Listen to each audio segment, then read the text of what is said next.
Greetings and welcome to Monday Mantra. This is a place where you'll find tips and strategies for the entrepreneur and the real estate professional. In this week's Monday Mantra, it is a live Q&A where I will be answering your questions on the live stream and questions that were sent in. That's coming up right after this.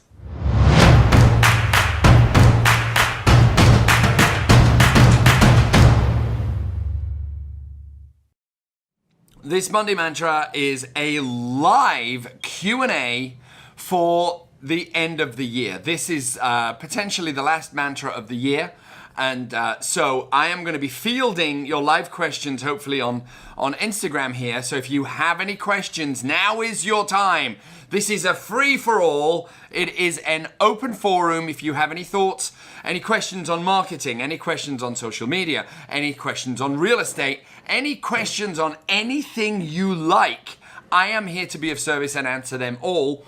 I posted on Instagram towards the end of last week saying that I was going to have a Q&A this morning, and I have a bunch of questions here that I'm going to begin with. And if any of you, the audience out there, my lovelies, think of anything in the meantime, just jot it down on the live stream here, and I'll do my very best to see it and to get to it. So again, if you're just joining us, today is a live Q&A. If you have any thoughts, any questions, now is the time to hit me with them, and I will do my very best to answer.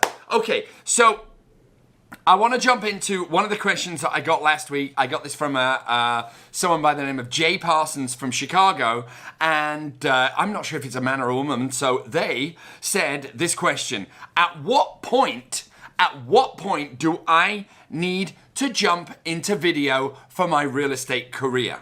And a resounding answer to that question is, if you are a brand new agent, a senior agent, a veteran agent, someone that's been in the business for a couple of months or a couple of years or a couple of decades, the answer is you need to jump in now. The train is leaving the station. What's up, David from England? Good morning, everybody. Loads of people joining in. The answer is a resounding now. 2019 is the year to smash any self-conscious thoughts you may have about how you look and how you sound on camera, because answering Jay Parsons' question from Chicago, you need to jump into video now. Just begin. That's it. You're going to hate it. You're going to hate the way you look. You're going to hate the way you sound. You're going to hate everything about the video. But the truth of the matter is, those of us who utilize this as a medium to stay in touch with clients and meet future business are the ones that are going to flourish in years to come. Okay, question number 2 comes from my mate, Jared Musa, who is someone who I work with in LA and who is a decidedly lovely chap. And he said, what's the best way to find out info on whether an Airbnb is legal in the city that you live in? So let me run that question by you again. So the question is this: how do you find out in the United States if an Airbnb is legal in the city that you live? This is a great question, and I have an answer for you.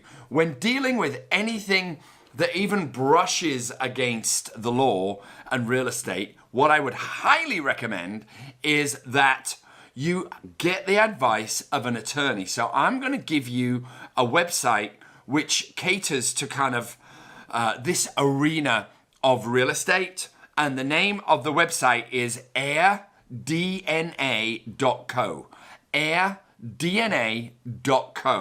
And they are an outfit that are tailor-made to give you advice on each city in the United States. It might even include Canada as well. I don't know. You're going to have to do some investigating.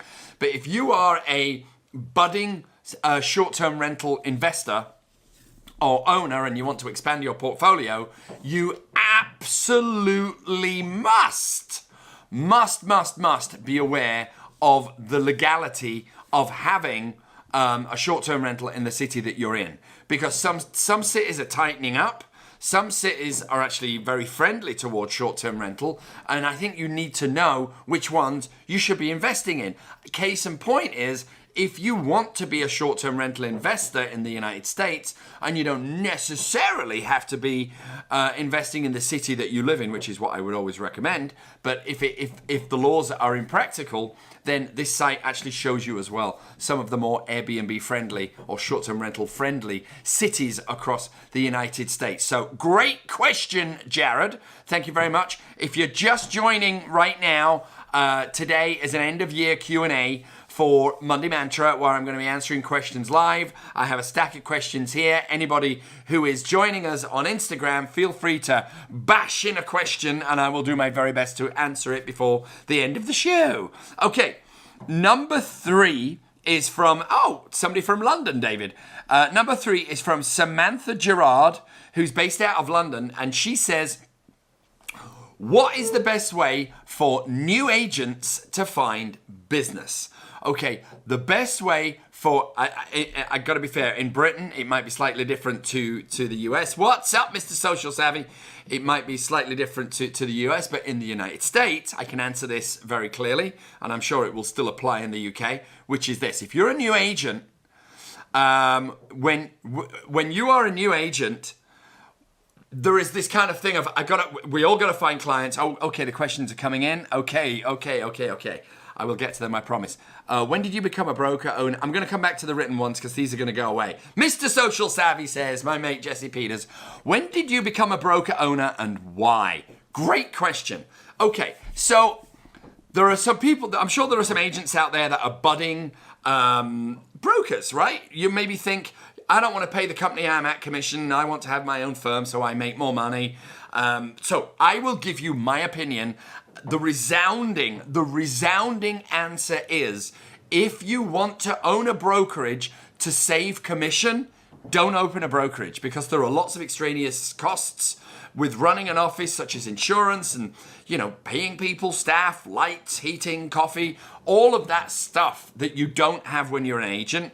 My personal desire was always to have my own company because I love building things. And when I was a record producer, I liked to be in the back room twiddling the knobs. Now that I own a real estate brokerage, I love the fact that this is my baby. I get to surround myself with people that I love. We get to navigate this ship as a team. Our ethos is our own. And if I wanted to be an agent and make more money, I would never have started a company. But I love the fact of having a big family that I can work with. So my driving force was, I always wanted to have my own firm. I didn't do it for any other reason than that. Hopefully that answers that question. David Kutas out of London. We've got a lot of Londoners in the house tonight. Will there ever be a PLG London office? Great question, David. Maybe there will, and maybe we should talk. Maybe we should talk, David, because I do like you. You are a loyal follower, and nothing would make me happier than having a PLG in London. That would just be, as we say in the UK, the nuts. Okay, so let's go back to Samantha Gerard. Again, if you're joining us, if you've got any questions, hit me now, because this is a live stream of Q&A for end of year. Oh, here's another question. Should I buy another short-term rental property in the same complex? It's doing well. Or is it like stocks? Should I diversify? Great question. So I guess the answer in my mind is this. If you have a short-term rental in a complex that you're in, why would you set up competition against yourself? Because ultimately, you're betting against yourself. So my advice there would be buy another short-term rental property that isn't competing. Maybe in a different part of the city. Maybe if this one sounds like a condo, maybe you could get a little house that is maybe a little further out. But I would absolutely diversify. Diversification for me is everything. Although I say that, I own several houses on one street, but that was a very specific strategy. But diversification in real estate investment in the local area, I think, is absolutely the way to go. Okay, here we go. I'm going to answer this question for Samantha. So Samantha Gerard from London, what's the best way to find new business? What's the best way to find business for new agents? If you're a new agent, I'm going to give you some pointers. Do not spend money. Whoops, phone call came in. If you are a new agent, do not spend money on Zillow. Do not spend money on realtor.com. Do not spend money on newspaper adverts. Nobody does that anyway anymore. And do not spend what reserves you have on nonsense. What I would highly recommend you do as a new agent is sit any open house you can sit at. If the agents in your office don't have any spare open houses on a Sunday, maybe you ask them if you can sit them on a Saturday. Maybe you sit them on a Friday. Maybe you sit them every day of the week. Obviously the ones that are vacant, not the ones that have people in them. That's what I would highly recommend you do. Also for new agents, getting the word out there is incredibly important. So you must reach out to your entire sphere. You must reach out to everyone you know and inform them that you have taken a career in real estate. I call it picking up the £50 phone, because back when I started, it was just phone calls. But now you can DM, you can Facebook Messenger, there's a million ways that you can contact people, but you gotta let them know. You gotta break through that anxiety of, they're just gonna think I'm a loser for moving into whatever it is, whatever you feel. We must break through that anxiety, because 86, this is a massive number, 86% of all deals come from people you know. Now that might be people you met at open houses, it might be a sphere, it might be a family, it might be your friends, but notice it ain't Zillow and it ain't realtor.com and it ain't these paid sites. So work on informing your sphere, and you know what I think is the number one way to inform your sphere is by doing engaging content, because then they are constantly reminded that you are in the business, but you got to make your content good, otherwise they're just not going to watch it. So you constantly have to put out content so people are reminded how good you are, or how convicted you are to your new industry. So forget all the other stuff, open houses, call everyone you know, ask any questions you got. This is a Q&A live stream right now. I am going to jump into another question. This one comes from Kenny Jameson from, thank you for my pants. This is Kenny Jameson from Toronto. Okay, Kenny Jameson from Toronto asked this. Oh, I love this one. This is right up my street. Right up my street. Do I need to join a big box company for the training? Well, Kenny, let me give you the answer to that question, my friend. I am the anti-big box. Not anti-big box, I'm not anti any company, but I am a huge, vehement believer in boutique. If you are an agent and you want to learn the ropes, why not learn the ropes from somebody who's got everything to lose? If the broker of your company, if the owner of your company is shoulder to shoulder with the agents, it means that they have a lot to lose by not giving you the best advice. So for me, I did big brand and it was fine. I will tell you this, my experience was I didn't really learn anything from the so-called education. I found it dated. There were very nice people, but I always much prefer the direction of being an independent. I find when I was in the music business, I love to work with independent labels more than majors. And in the real estate industry and in business as a whole, I much prefer to work with independents than big box, because I think big box, excuse me, are these giant kind of oil tankers that take an awfully long time to kind of adjust to market shifts, whereas boutiques, they can move and they're agile and they're quick and we can pivot really quickly. So I love indie, not big brand, even if you're a new agent, old agent, middle agent.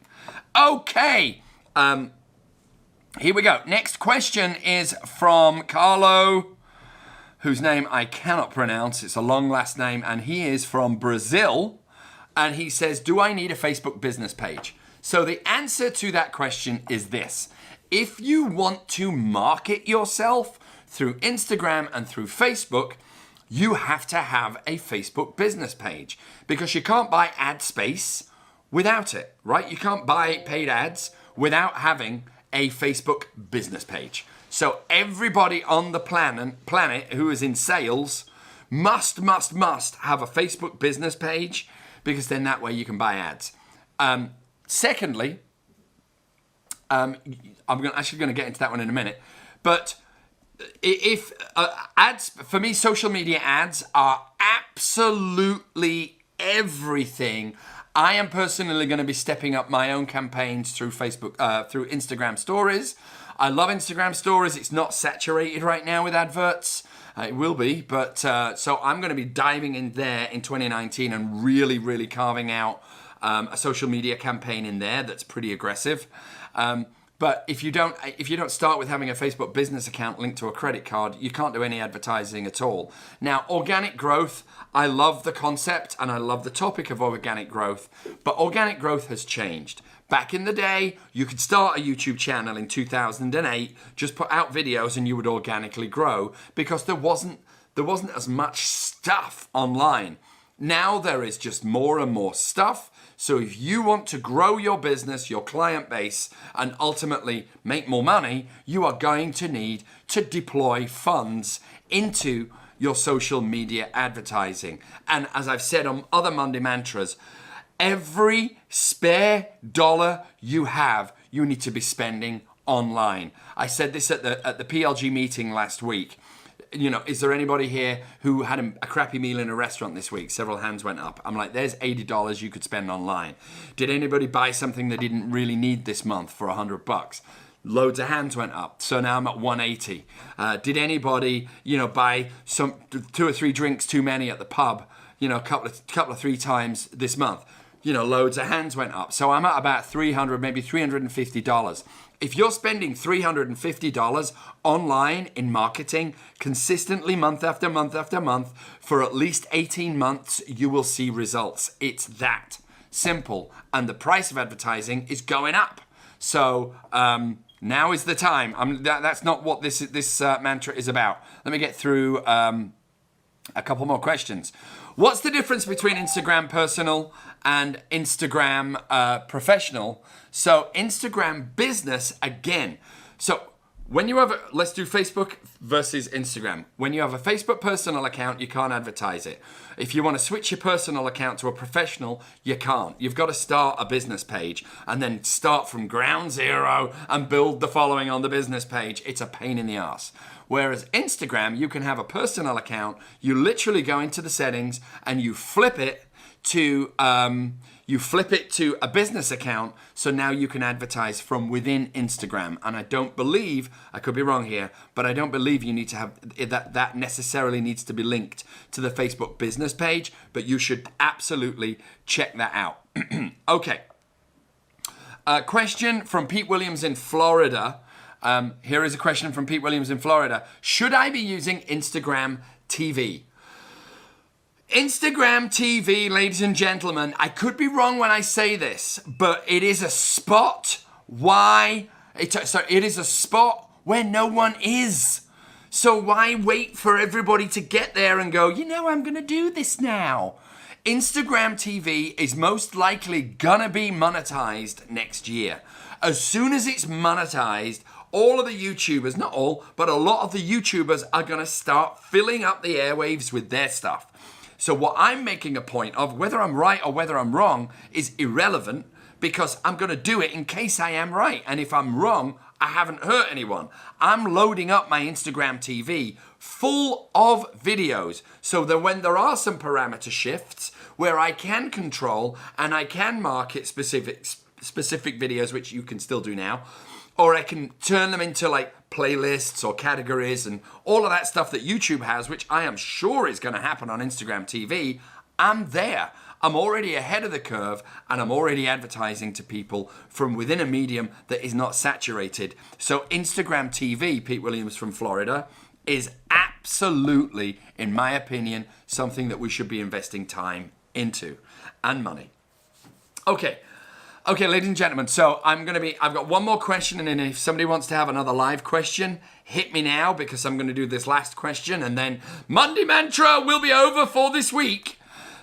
This question is from Ellen J. from Los Angeles. All right, Ellen. Hometown girl. So the question is this. Which social media platform is the best for realtors? In my opinion, I love, for me, it's YouTube. For me, it's Instagram.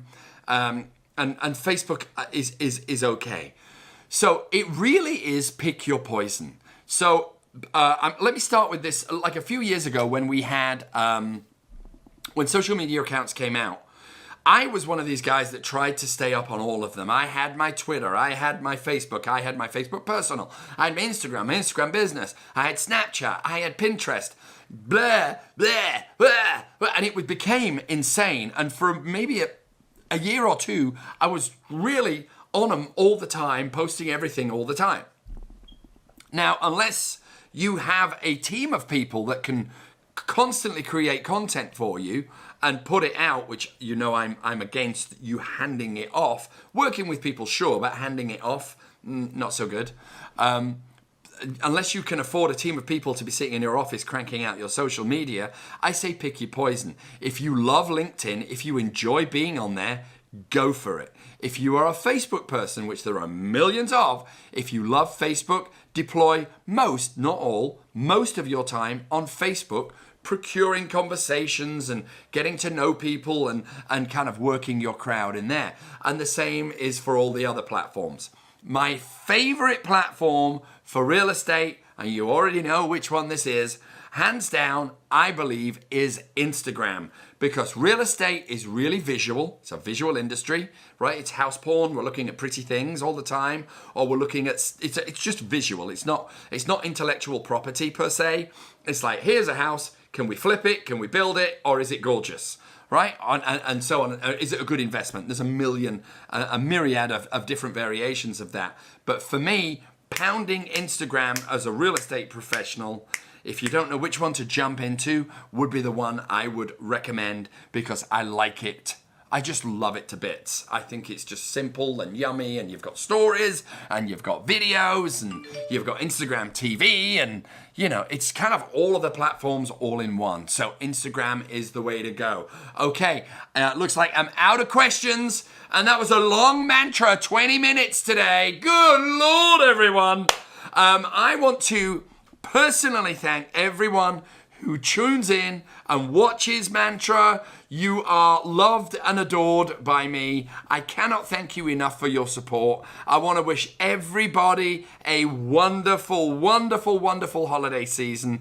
I may pop up with another Mantra. I'm going to be away, but I might do one on location if I can. But if not, I will see you all again in 2019. I appreciate you. You are my lovelies, and I am here to be of service. So if you have any thoughts or questions, I am always happy to answer them. You can find me here. You can find me YouTube. You can find me anywhere you want. And thank you, Lytal. It's my birthday tomorrow, so happy birthday to me. Thanks for joining me, everybody. I look forward to seeing you again soon. Mwah!